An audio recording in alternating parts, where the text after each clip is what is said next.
জায়গাটার মধ্যে খুব সুন্দর লাগে জায়গাটাতে ঘুরে।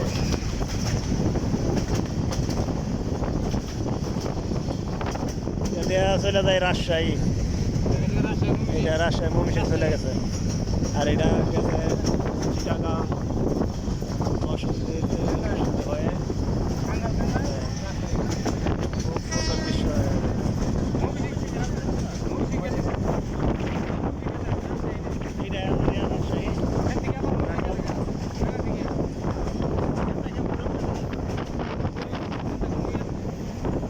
অনেক সুন্দর জায়গা। এগুলো সব গার্মেন্টস।